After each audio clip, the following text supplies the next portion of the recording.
Happy Halloween, boys and girls, which means tomorrow we can start playing Christmas music. And all is right in the world once again. Nah, next month is mashed potato month. And Christmas music month.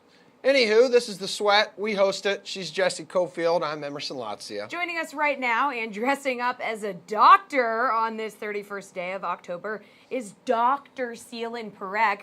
Real original costume you've got there, Doc. You like it? Yeah, that one. Yeah. Oh, wow. And Jeff Bumblebee is tuna. a bee. That's really cool. And Reed is wow. like a guy on vacation. What Yes, a he is. snooze. Ooh, all right. Yeah, you do win, though, because, you are in Hawaii. Well, the reason you are all here is to share with our viewers the fantasy impact of key injuries around the NFL, starting with Melvin Gordon, who missed Week 7 after suffering a hamstring injury in Week 6, has a chance to return Sunday if his hammy can hold up. So, Dr. P, I must ask you a question. Us athletes will be first to tell you a hamstring can be a tough injury to shake, really. So how wise would it be for him to play this week?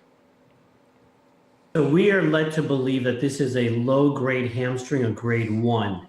Having 2 weeks off with a grade 1 hamstring is absolutely the right timeline. Now just know that as a running back, you put a lot of stress on that hamstring. So look for him to start off slow, but he should be okay through the duration of the game. Okay, well, Reed, Gordon's been one of the best running backs in the league this year. If he does play on Sunday against Seattle, are you going to play him? Yeah, I wouldn't mind pivoting off of Gordon. Look, Seattle's been really good so far. Just their defensive DVOA stats against the run, really good. Just overall defense, they're second in the league so far. So when you look at these guys, 87 yards over the last 4 games, right? Outside of Gurley, Seattle's only given up 20 DK fantasy points to opposing running backs. Kerryon Johnson, Zeke, David Johnson, the duo in Chicago. So in terms of projected ownership, in terms of price tag, I wouldn't mind pivoting off of these guys at the top, like I talked about earlier. Kareem Hunt is a good value. Those hamstrings, we never know, right? We never know. We're not really getting a ton of information. Those soft tissues, like Dr. P was saying, it depends what the severity is. And so I don't mind staying away from the second highest priced guy, although Melvin Gordon is one of my favorite running backs so far this season.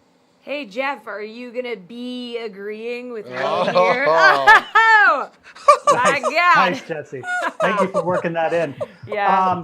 I will be agreeing with Reed here. I mean, it's a pace down matchup too, right? I mean, Seattle isn't really a team that seems to get involved in a ton of shootouts. Now, I mean, this game has a pretty close point spread, so maybe there is more potential there than it appears, but it's one of the slower paced teams. Their defense has held up well, like I've alluded to, I think last week. So it's not really a spot I want to pay up for Melvin Gordon anyways, whether he's 100% healthy or not. And then you add in the hamstring issue.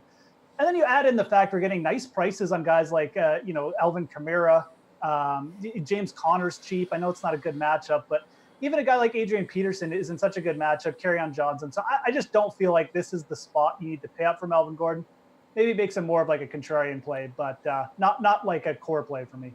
All right, guys, Ben Roethlisberger has a broken index finger on his non-throwing hand. So the Steelers say they don't anticipate it being an issue on Sunday against the Ravens. Dr. P, how could this broken index finger on his other hand impact his ability to handle the ball?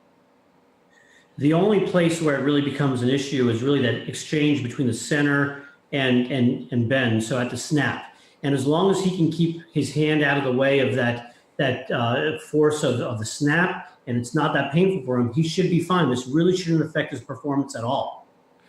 Jeffrey, you have fingers. Does this change your feelings at all about playing Big Ben or any of the other Steelers offensive players? I do have fingers. Thanks, Emerson. This is going to be a contrarian spot anyways. I mean, regardless of the injury, I don't think many people are going to go out of their way to target the Ravens defense at this point. I think it's a kind of an interesting spot to load up on the Steelers. And I'm not saying, you put if you're doing 100 lineups, maybe like 50 Steelers, but I mean, being a little bit overweight here on some of the Steelers players isn't a bad idea.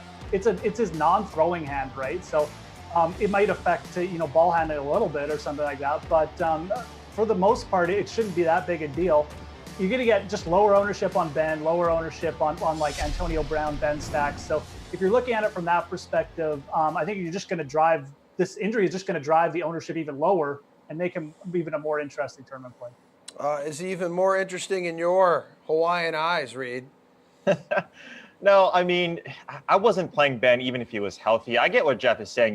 You do have some contrarian plays there, especially with this team like Ben against the Ravens, right? He has the lowest QBR rating, right? He has the most sacks. He just is not good against the Ravens. Now, it could be because they see each other so much and they play these games really, really difficultly.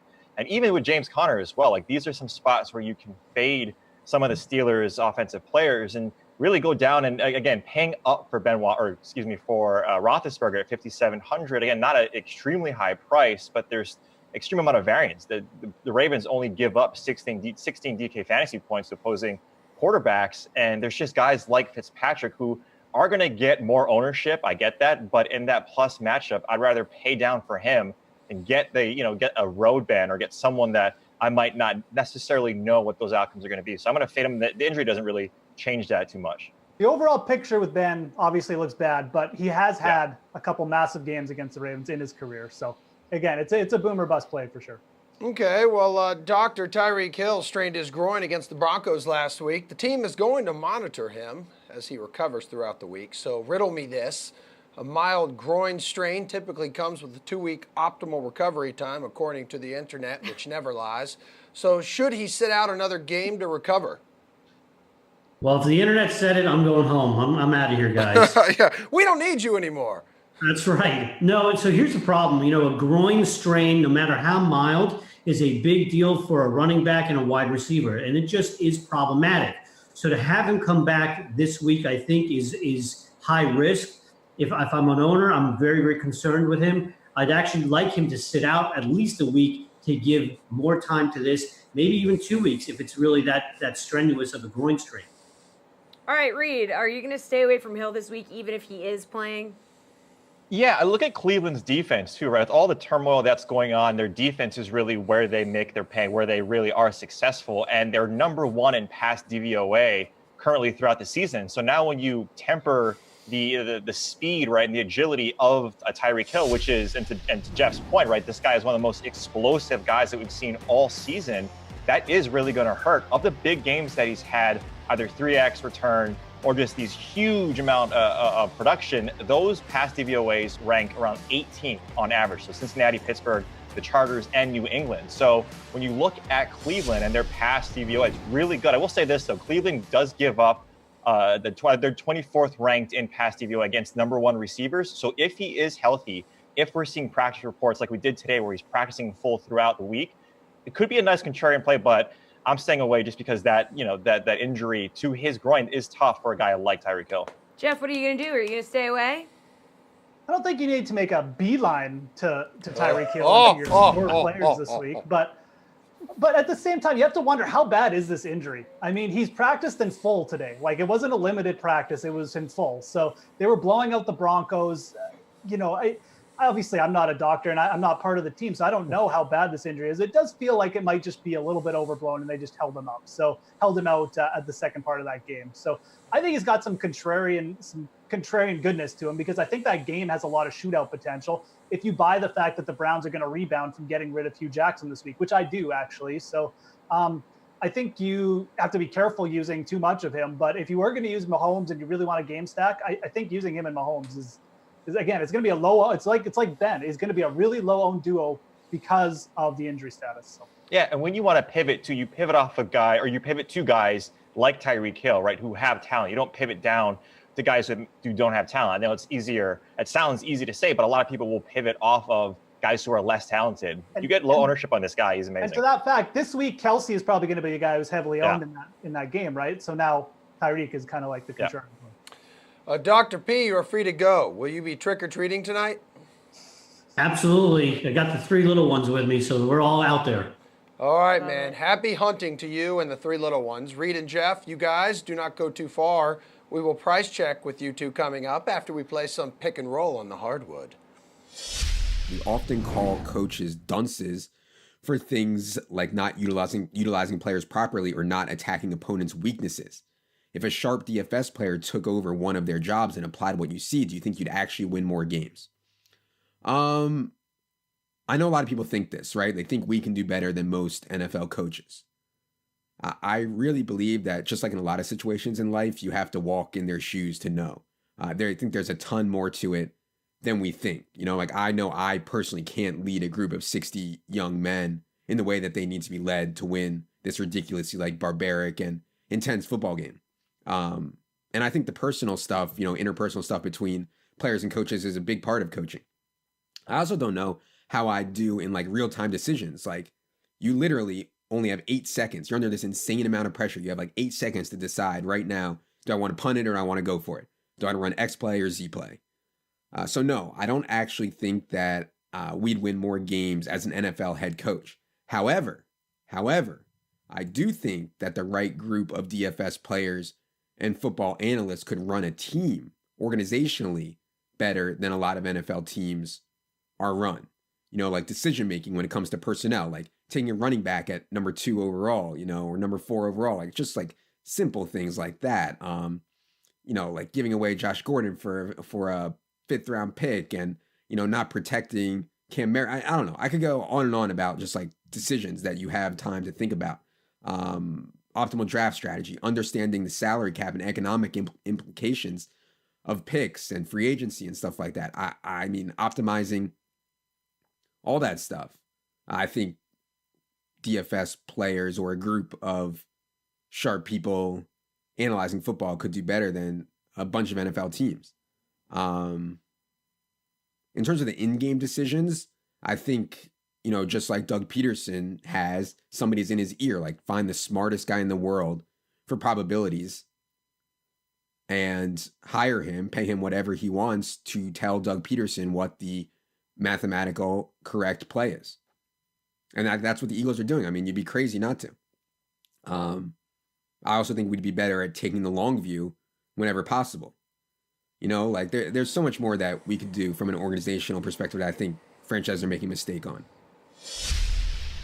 Welcome back to this spooky Halloween edition of The Sweat. Let's take the tricks and the treats to the NBA. Speaking of treats or snacks, what a treat it is to have DK Live's Julian Edlow, the New York Daily News' Karin Phillips, and the Action Network's Matt LaMarca. All right, guys, what we need you to do is help us choose between top options from tonight's slate in a game we like to call Pick and Roll. Okay, here we go. Superstars lead the pricing tonight.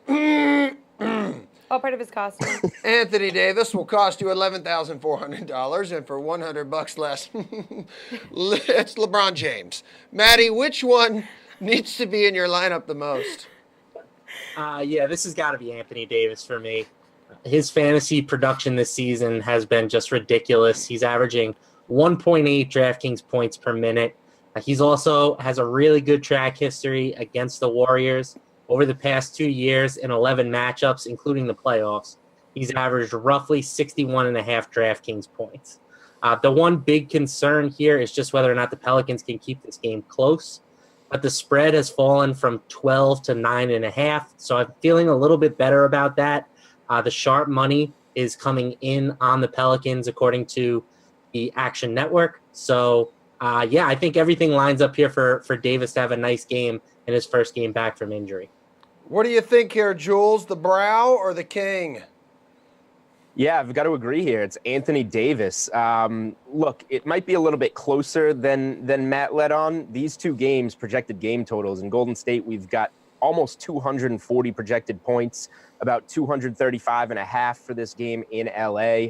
The blowout potential is almost the same on either side. Matt mentioned this is coming down to a 9.5 point spread for Golden State. The Lakers are 7.5 point favorites at home as well. So AD averaging, about 7.5 more DraftKings points per game than LeBron so far this season.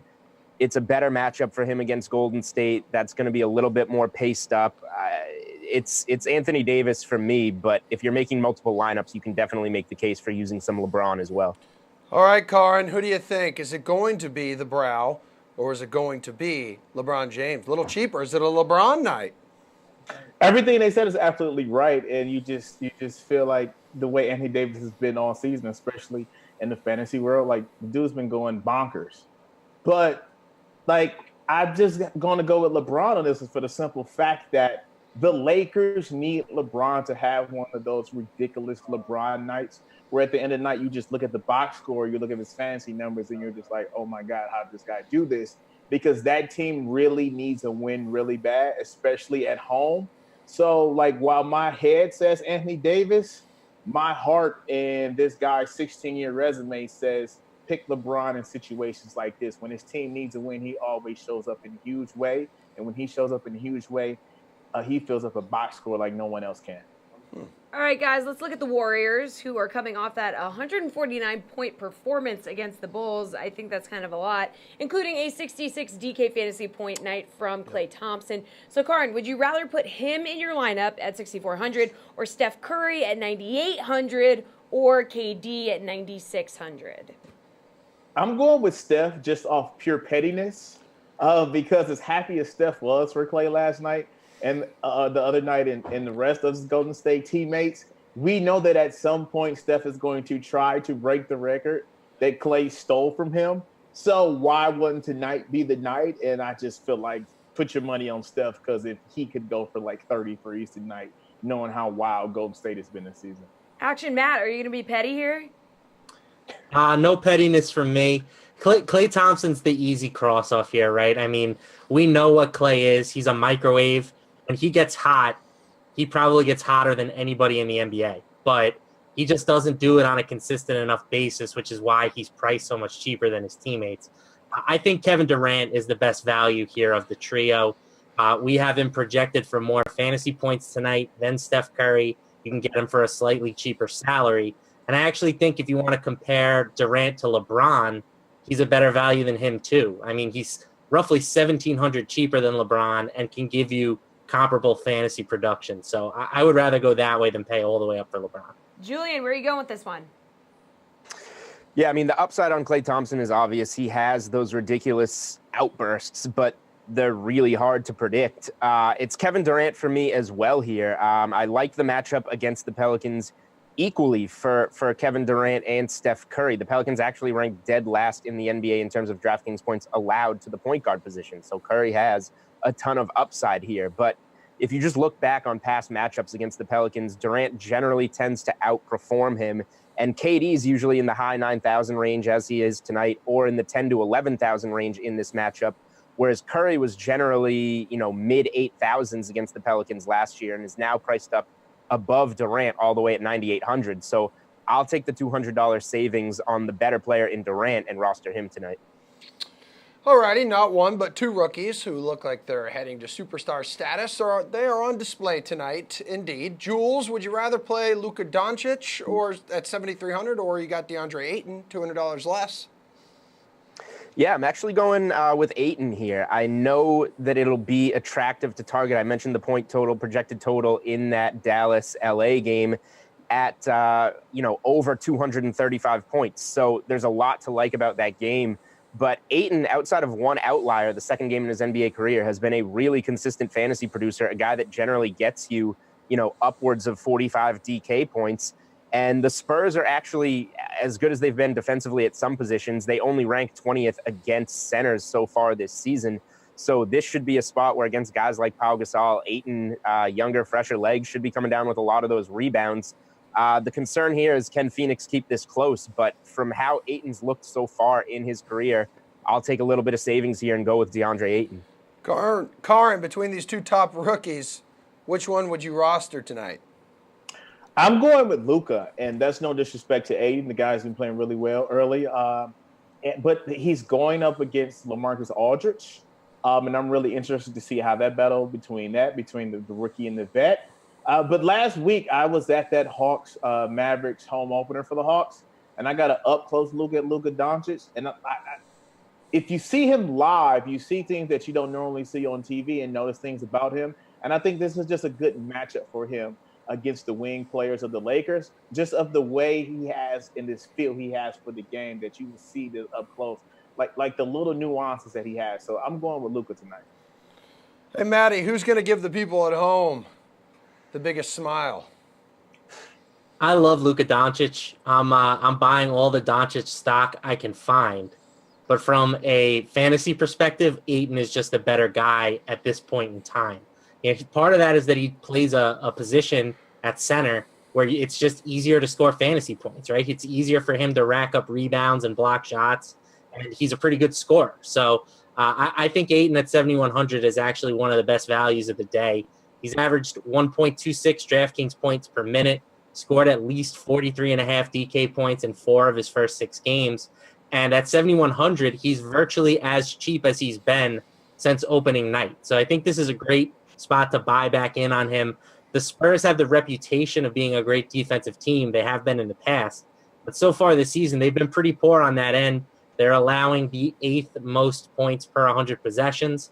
And I just don't think that they have anyone with the size, athleticism combo to match up with Ayton on that end of the court. So, yeah, give me all the D8 at 7,100. All right, guys, thanks for dropping some knowledge on us. We've got NHL Showdown picks on the way right after Pat Mayo weighs in on the Shriners Hospital Open. Just straight up, is there any one player this week that stood out above everyone else to you for the Shriners? Like, we actually have some decent players in the field this time around. Yeah, we do. No, starting off in like the top range, those guys just seemed so tightly bunched to me. I had a really tough time differentiating any of them, and some of them we haven't seen in a while, so it made it tough. But yeah, I mean, overall, I think the guys up top are really good plays, and the guys at the bottom I think have some good values. And I mostly avoided kind of the middle range. So not one specific player really jumped out at me. I think it's going to be somewhat tough trying to pick. Maybe you got some advice for me, but up top, man, those guys seem really tightly bunched. Well, it's funny. I ran my custom model from FantasyNational.com, and I was like, because I fell into the same trap that you did. Like, I don't know who to take. I mean, when in doubt, I always just lean Bryson, because when I see like Fowler, Finau, Spieth, Bryson, Webb, Cantlay as my top 6 guys in any sort of field, and you can even throw Gary Woodland in that, because I think he's a tier above the next guys down, that, I don't know, if we're going to take someone who wins all the time, at least recently, Bryson has more wins in the past 18 months than all those guys combined.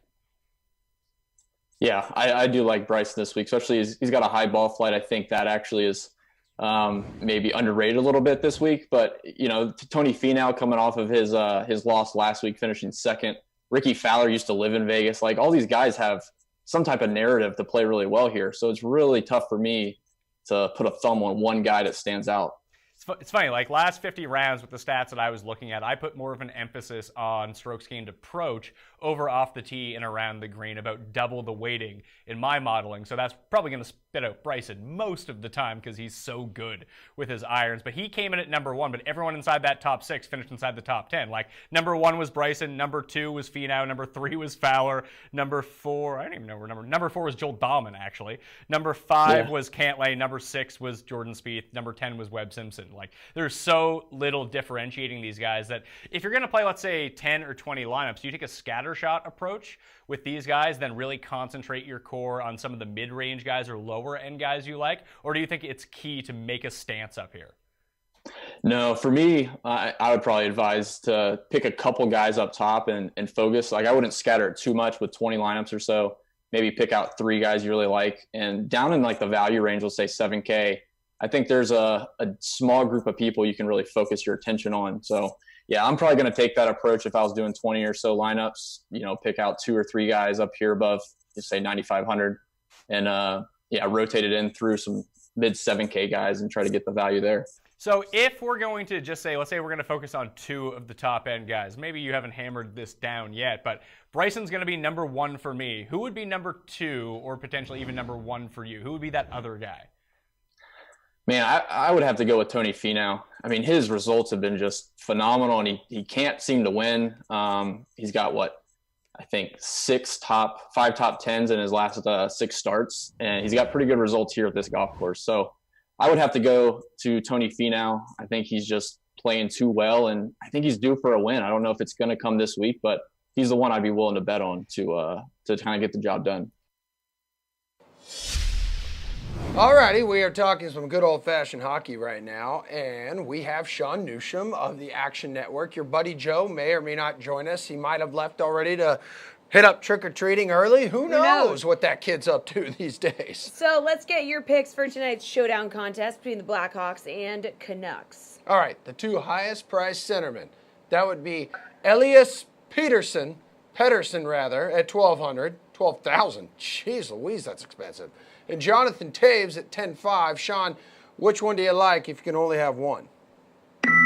Yeah, if I'm given a choice between one or the other, I'm definitely going to take Jonathan Taves here. If you look between their stats, you see that Taves is slightly better in almost all the statistical categories that will matter for tonight. He averages about just over 3 shots per game, whereas Patterson is at just over 2. And then face-offs won. It's a stat that isn't in normal scoring, but it's in the showdown slates. And due to his veteran presence, Jonathan Taves is a much better face-off man than what Patterson is right now. So granted, it might not be a massive amount of points you get for it, but when you get 10 or so a game more than what Patterson will get, I think that Jonathan Taves is a much better option. Joe, a lot of trick-or-treaters at your house early? What's going on here, man? Yeah, just a disaster. For some reason, I couldn't get set up here, but sorry about that, guys. All right, it's okay. Hey, so real quick, It's okay, it's going to be Pedersen here, bud, or Taves? Who you like? Taves for me, for sure. I mean, just if looking at the shot volume, it is a pretty good matchup for Chicago. Vancouver's also been shorthanded the third most times this year. So I like Taves, 3.18 shots per game over the past month, drastically better than Pedersen. For a cheaper price, I guess like the Chicago side of things for sure. Hey, Sean, let's talk between the pipes. Which goalie are you going with tonight?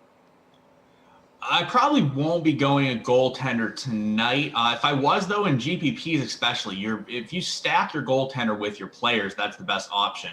In cash games, you can, however, play both. But for me, I think I would just be stacking Chicago night. So if I was looking at one of the goaltenders, I think I'd be looking at Corey Crawford more so to pair with my Chicago stacks overall. What about you, Sean? Who are you going with? Joe. That's all right. I think there's definitely an argument for both cash games, like Sean said, just because the amount of saves that Vancouver is probably going to generate on their end of things. Chicago 5th most shots for, but I'm with Sean. If you're just picking one, it's got to be Crawford because he's definitely the most likely to get the win, and then you're just correlating with the majority of your Chicago players. Joseph, do you like any defenseman to have a scary good performance tonight? Ooh, scary.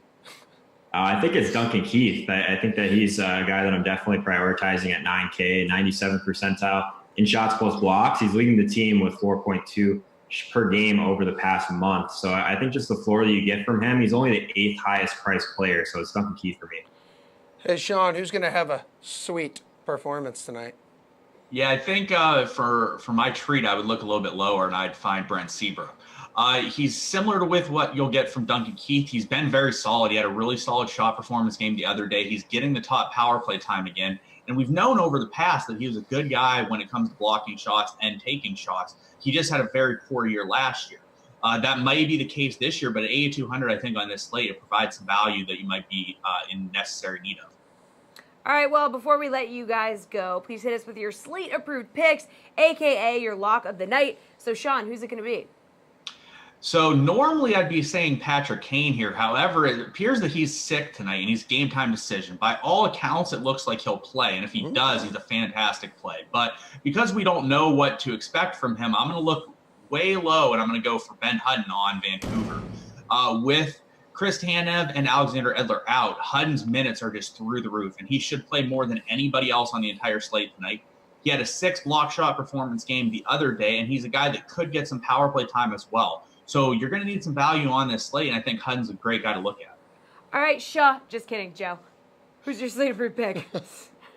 Yeah, I agree with Sean. All the value is over on the Vancouver side. I'll go a little bit lower at 5,200. Nikolai Goldobin, he's going to be on a line with Brock Besser and Pedersen, along with that first power play unit. He's only getting 1.5 or so shots per game over the past month, so he's pretty thin on his own, but I think the price and the correlation to some of those other Vancouver studs definitely makes sense in lineup construction.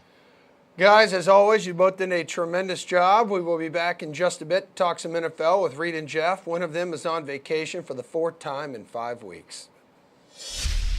Time for your DraftKings Fantasy Flash. I'm Brendan Glasheen. Klay Thompson spooked the Bulls Monday night with his 14 three-pointers. The Splashboro Warrior notched 66.25 DK points.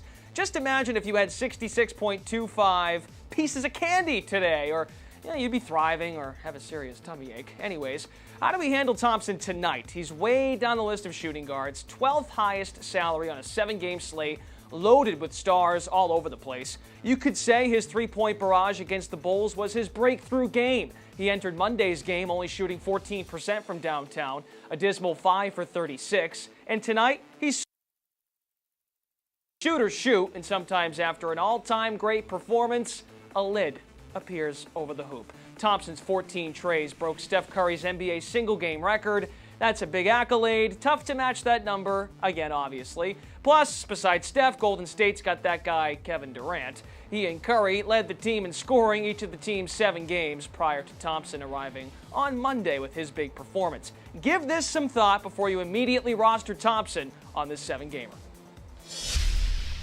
Welcome back to the spooky Halloween edition of The Sweat. So things might be scary out there today, but your lineups don't have to be. Here to make things less scary is the DK Live duo of Jeff Ulrich and Reed Fowler. Oh my gosh! Oh man, Reed. Aloha! Woo! Jeff, what's on your head?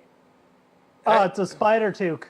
Wow! Oh, mixing it up. That is so good. How Halloween paraphernalia in my house, I tell you. Yeah. This So casual. So casual. I love it. I love that. Got to tune into the whole show to see the best one at last. Trust me. Oh, Yes, wow. people, did you hear that? I like that tease. Okay, well, right now we're playing a little NFL price check, boys. Running back edition.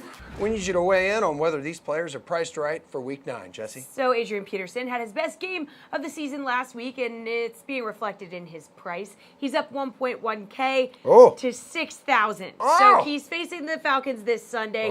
Jeff, is that price bump reasonable here or what? I think it's, it's bordering on a little bit too much for me. And here's the thing. I know everyone's going to play, wow, it's the Falcons. It's, you have to play the running back against the Falcons. Well, Adrian Peterson is a non-factor in the pass game, or he's essentially a non-factor. He's not going to get more than a couple targets thrown in. Even with Chris Thompson out, they don't slot him into the pass-catching role.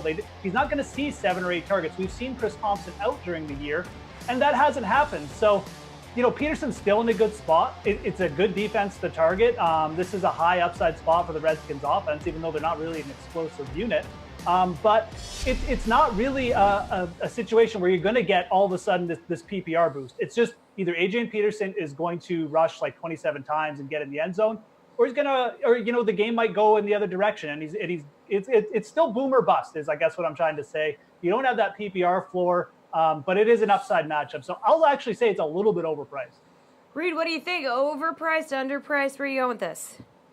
Yeah, I agree with Jeff here. I will say this, though, with Adrian Peterson, what he's doing, it's pretty amazing in terms of he's doing it at the veteran minimum, and he's doing it well. I mean, like Jeff was saying, he's running the ball an immense amount in 20 or more attempts, in 3 games, and he's averaging 18 this season. And what's impressive is that he's doing this, or he was doing this before Thompson came back, and on like 47 to 48% of the snaps. And so that's what Jeff was hitting on, too, and alluding to, is that he's a non-factor in the pass game. So Capri Bibbs is someone that I'm looking at in terms of value if Chris Thompson can't go. Because what you do, like Jeff was saying, is you pass to your running backs. This Atlanta defense funnels to the pass-catching running backs to keep everything in front of them. They had so much injuries, they need to keep everything in front of them. So Adrian Peterson, if he gets you that 20 to 25 touch carry type game, he does have some value at 6,000.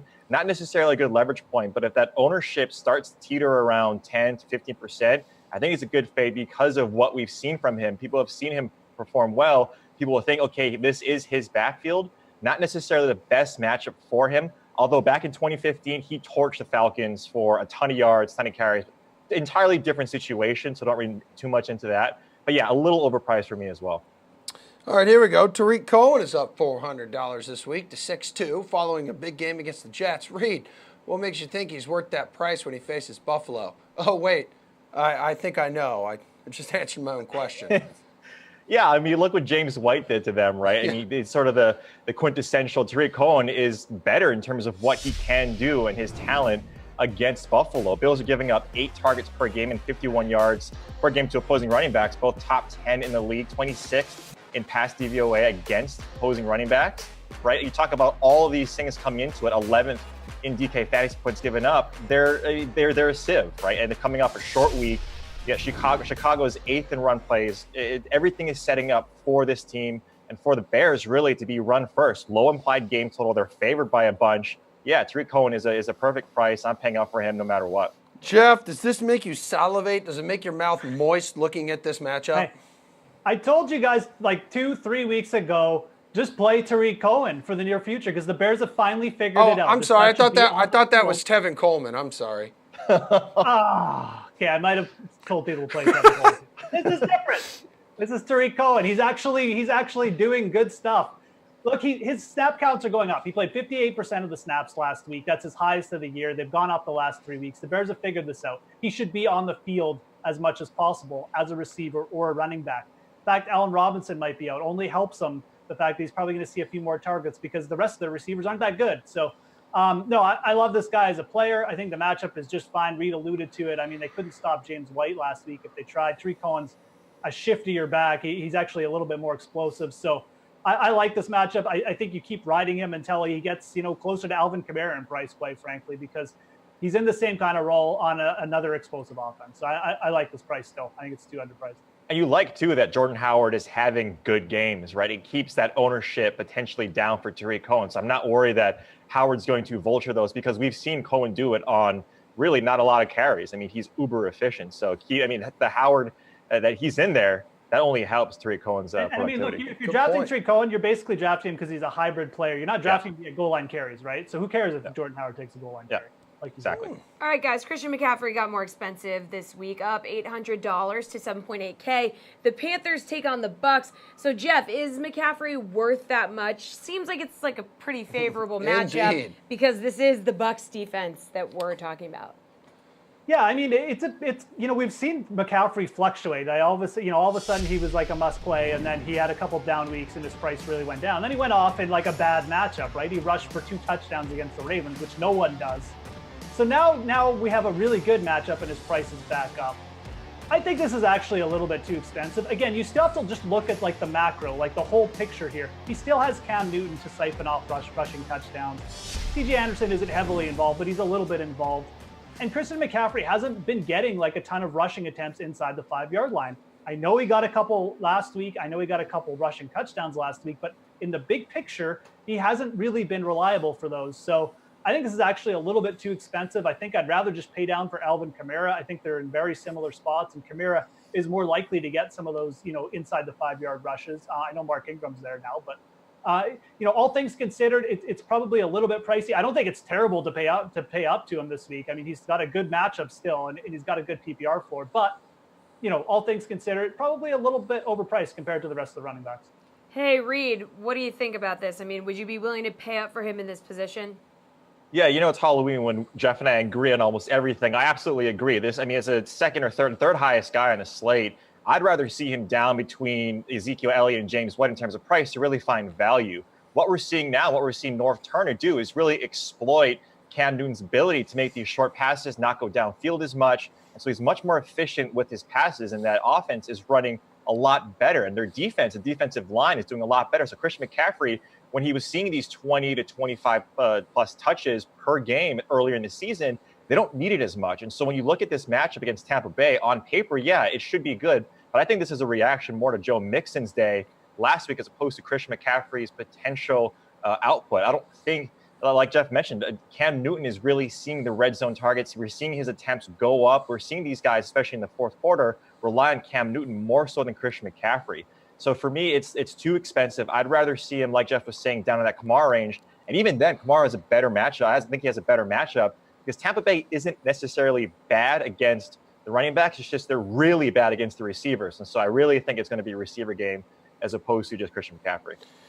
Alrighty, dudes, good stuff. I look forward to seeing what you are both rocking when it comes to Halloween Get Up. In our last block, we're going to talk some ball with our NBA panel, not dressed in anything, right after this. I'm Brendan Glasheen here with your DraftKings Fantasy Flash. There were a few teams wheeling and dealing Tuesday prior to the NFL trade deadline.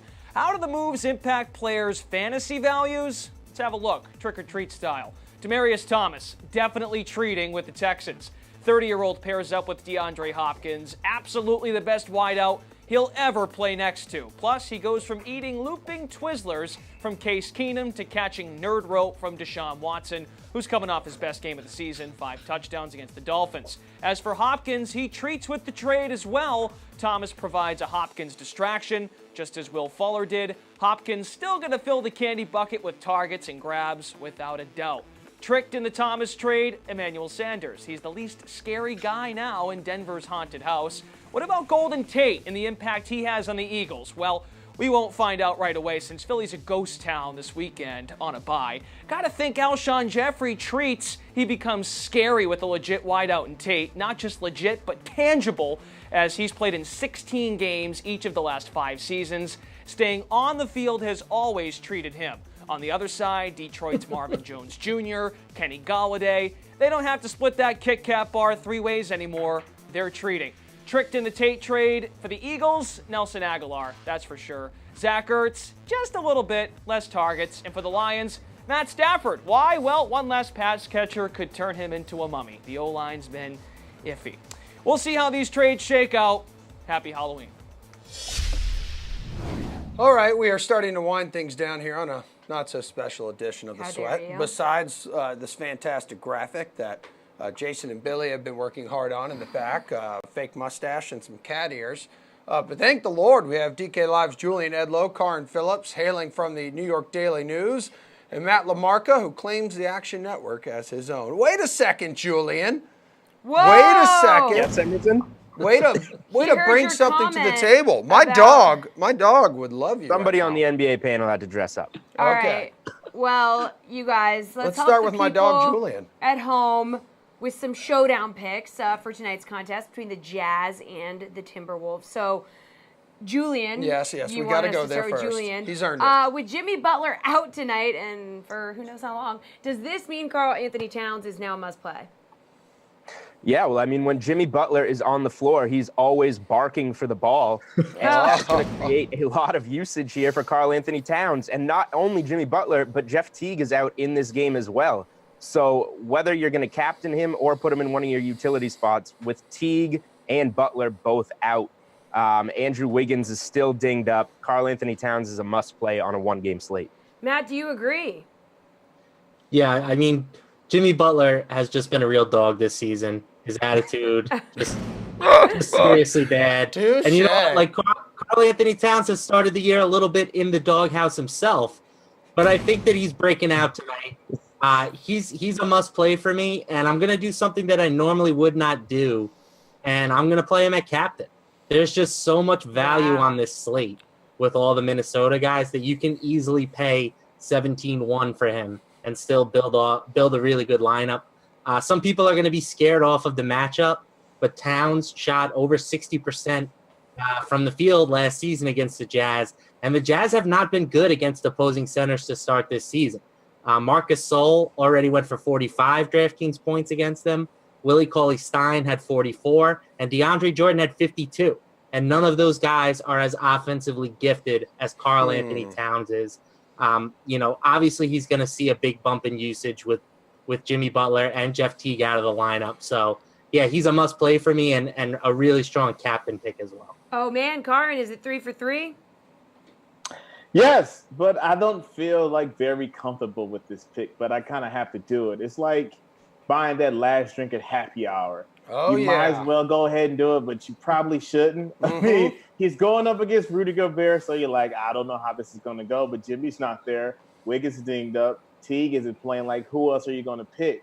So you just kind of go with Karl Anthony Towns. But everything I've seen and read about this guy since the Jimmy Butler blow up and how he's handled himself and played, like, I just don't have any faith in him. But who else are you going to go with tonight besides the big cat? You get it how I said cat since everyone said cat? I let's gotcha. go. I gotcha. Yeah. For the record, I've never regretted getting that last drink at happy hour. Yeah, I was going to say that analogy definitely resonates with me. Okay. I'm here for you. All right. Well, thank you so much. We'll exchange numbers after the show. Carr and Rudy Gobert is the highest priced Jazz player tonight, but in your humble opinion, is he worth the $10,600 price tag, and why? Yeah, I'm going to go ahead and go with it. There's another guy on that team I like. but not as much as I like as Gobert. So why not? I mean, just spend the money on the guy. There's knowing Karl Anthony Towns, the big cat. We never know how this could go. All right, Jules, what do you think? Yeah, I mean, all the cat analogies are gone now, so that kind of ruined what I was going to go with here. But you almost have to play Rudy Gobert. It doesn't matter if you think he's going to reach value. There's so much value on this slate that you're going to be left over with salary. Like Jimmy Butler checks in here at $11,200. Jeff Teague was $7,000. So there's only so many players you can pay for. And even after you pay for Cat, Rudy Gobert is still in a good spot. He's averaging 55 DK points over his last 2 games. So I think he's a guy that you're going to have trouble almost avoiding putting in your lineups. Matt, $10,600. Woof. Am I right? Yeah, I'm not nearly as bullish on Gobert as these guys are. I do think that targeting the Jazz is going to be an interesting strategy because everybody's going to be on the Wolves, right? They have the big name player in Towns. They have the superior value players. But the Jazz are, pretty significant favorites in this matchup. So it's weird that you're going to be able to get the better team with the higher implied team total, probably at lower ownership. That said, there are other guys on the team that I prefer. Julian mentioned that Gobert has crushed his last 2 games, but he shot 20 for 26 from the field over that time frame. I don't think I'm going out on a huge limb by saying that he's not going to continue to make roughly 90% of his shots. So I think he's due for some regression. I think you can look at guys like Donovan Mitchell or even Ricky Rubio on the Jazz side. I think I like both of those guys better at their price tags than Gobert tonight. Hey, Karin, where can people save some money in this matchup? No one's brought up really Joe Ingles, and that guy has kind of been on fire this year because he's always someone we forget about. Like, you got Gobert down low, you got Donovan Mitchell, you got this rookie coming off the bench sometime, and we're going to see like if he's going to trip somebody or dunk on somebody in Grayson Allen, and Ricky Rubio's their assist guy. But Joe Ingles is known to have moments where he can just get on fire and really aggregate other players, and I'm a fan of those type of guys. So check that guy out and, look into him a little bit tonight. Interesting. Julian, where can we find some value? Yeah, I mean, where can't you save money on this slate? I do disagree that for the most part, you're not going to find value on Utah's side. They might be fairly priced, but they're at their normal salaries, and Derek Favors is returning after missing 1 game. So with all these injuries on the Minnesota side, that's where all the value is, and it comes pretty much everywhere. You have Derrick Rose at $5,400. Taj Gibson checks in at $4,200. Josh Okogie is a guy that's been playing really well in the absence of Andrew Wiggins, and now Jimmy Butler will be out. And then Tyus Jones might be the best value on the slate at just $2,800. We know he's going to get plenty of minutes. So with Teague and Butler out, that's just so many minutes for all these guys on Minnesota's side that there's, 4 or 5 good value plays there. A doggone good take. Matt, where can Thank the you, people Jess. save some money? Yesterday I said that you needed to hit the lock button on Pascal Siakam. I think on this slate, you absolutely need to hit the lock button on Derrick Rose. He's averaged 1.39 DraftKings points per minute with Teague and Butler off the floor this season. He's seen a usage bump of almost 11% with those guys off the floor this season. And in the only game that he played without Jimmy Butler this year, he scored over 47 DraftKings points. And again, that was with Jeff Teague in the lineup. He led the team with 21 shot attempts, and now you're taking away a guy who had 14 attempts in that game. So I just think that Derrick Rose has never met a shot that he didn't like. He's not a good basketball player at this point, but Derrick Rose doesn't know that, and that makes him a really, really good fantasy asset. Was that another happy hour analogy? I don't know.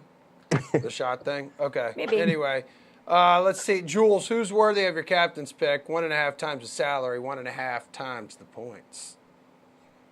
Yeah, I would say Tyus Jones because I think he gets the most points per salary here, but he's almost too cheap to plug into your captain spot, and then you're left over with too much salary. So I'm kind of agreeing with Matt here. I think you either go down to Rose or all the way up to Towns, either one of those guys, but you're definitely going Minnesota, I think. Karin, captain's pick, please. I'm doing it. I'm going against Jules. I'm going all in my man Tyus Jones. He was the ace I was hiding in my back pocket for this segment. We saw metric on metric last year. Read article on article on how good Minnesota was when Tyus Jones runs that team. Cat needs the ball tonight because if he wants to have cat scratch fever, see what I did there? Someone has to give the ball. Assist numbers will be up. Derrick Rose shoots too much and doesn't need to be on the floor anymore. Let Tyus Jones cook. Go Duke. Hey, Matt, you already said Jimmy Butler was going to be your captain's pick, so... No, he will not be. Oh, Jimmy Butler's not playing. Oh, okay. Well, you said that earlier. No, I said Karl Anthony Towns. Yeah, I know. So, hey, real quick, it's a little more important. What's your slate-approved candy? Slate-approved candy? Got to go Reese's Pieces. Yeah. I'm sorry, Reese's Peanut Butter Cups. Oh, okay. Well, Reese's Pieces is just as good. Yeah, both quality. Jules, your must-have in the bag, sweet treat. You got to go Sour Patch Kids here. Oh, awful take. Yeah, for slate approved, I don't know if I agree with that as much as I love Who doesn't go them. chocolate? Yeah, Karn, People what do you just like sour candy? Karn, what's your slate approved pick? Halloween There's candy. a tie. There's a tie between Snickers and Haribo gummy bears. My God. Okay. I don't mind I don't mind the gummy bear selection at all. Yeah, pretty good. We'll see what kind of candy is around in the office after this show's over. All right, NFL Over-Under is next with the biggest candy corn fans in all the land. Reed Fowler and Jeff Ulrich after Pat Mayo dishes on some running backs. Todd Gurley is number 1 in the rankings because people give away Sour Patch Kids. Kareem Hunt, Zeke, Melvin Gordon, James Conner, Christian McCaffrey, Kamara, Latavius Murray, James White. That's with Sony Michel back. If not, James White would be higher. Tariq Cohen into Philip Lindsay, Adrian Peterson, Sony Michel. That awful Mark Ingram, Fantasy Pros has ranked at number 14 is where he would slot into my rankings this week. Nick Chubb, Kerryon Johnson, Lamar Miller, Chris Carson, Dion Lewis. I think that top 19 in a week with 6 teams on bye when you're desperate for running backs, that all those guys are starts. Really? I'm just kind of surprised. I agree with you. Normally, I would shut this off at like James White as the absolute must starts, but in a week where you're down Joe Mixon, you're down Marlon Mack, you're down Barkley. Oh yeah, I would have Kenyon Drake higher than Dion Lewis this week. So I would add Kenyon Drake into that mix. Kenyon Drake is RB6 since week 5 in PPR formats.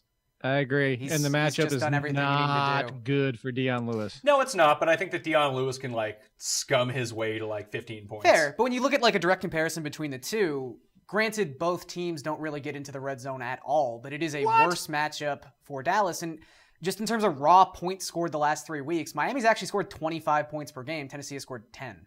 So I just think if you're looking at touchdown expectancy, if you're looking at who's been more utilized in the passing game, although they've both kind of had these massive weeks and then tapered off. But I think I'd rather play Drake this week than Dion. Agreed. This is very interesting. The one problem I have between Lewis and Drake, and the reason that I went with Lewis, because when I was doing the rankings, this was sort of the breaking point for me. Frank Gore is younger? Well, yes, Frank Gore is younger, so that's one part of it, is that the Lewis usage doesn't change week to week. The Drake usage does. So this week we could see Kenyon Drake with like 17 touches. And I think it's been pretty consistent with Osweiler, though. With the past 2 weeks, sure. But you don't think that could change in a moment's notice? I mean, even when he wasn't getting touches, he was playing 70% of the snaps. But then he wasn't getting touches. He was just on the field. Sure. I mean, that's fair. He was playing like 56, 64. He was playing 70. Yeah, it was up around 70. It really, I remember I kept going back and looking, wow, Frank Gore must have played 40, 50% of the snaps this week. He just never did. Final block of the program, folks. One more go-around with these two beauties, Jessie and Emerson. Oh! And hi, Reed and Jeff. Yeah! Wow. Woo! 100% slate approved. Hey, Reed, are you handing out candy on vacation, or are you like a grumpy old man? Get off my lawn. No, I'm a grumpy old man. Give me the candy. Floss and toothbrushes. Sour Patch Kids, too. What a horrible take. It's disgusting. Yeah, you know what? For slate approved candy, I would not go with Sour Patch Kids. You can't go wrong with Reese's. Anything Reese's. Yeah, all right, guys. Yeah. Or Twix. Oh, yeah. You eat a lot of those, buddy. Reed. I see it every day in the office. Oh, wow. What a narc, as usual. Let's play some NFL over-under, gentlemen. So Jared Goff and the Rams offense have been cruising, but that said, he hasn't been consistently putting up fantasy points this season. So over or under 25 DK points for Goff this week against the Saints. Jeff, where are you going on this? I mean, I'm going to go over.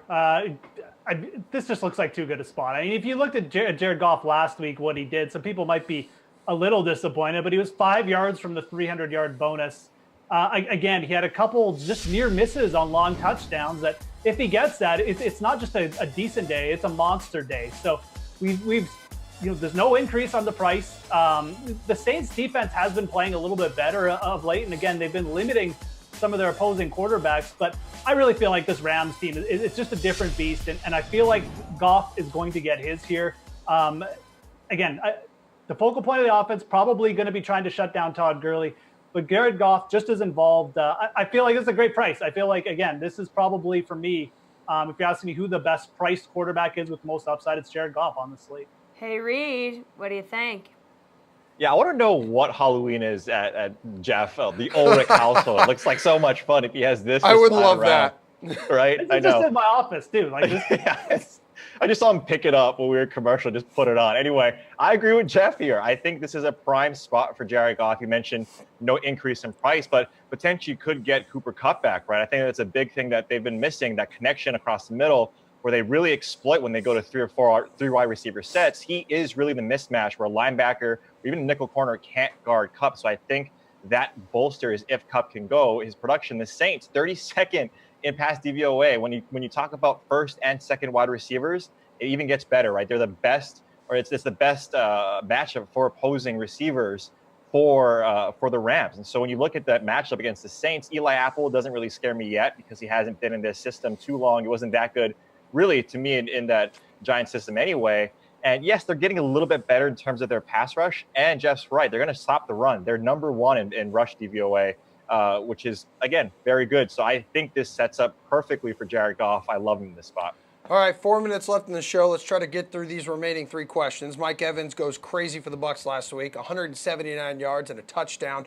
He's got Fitzpatrick tossing him the rock now. Over or under 100 yards for Evans against the Panthers. Reed Muffin. I'm going to say under Emerson Cupcake.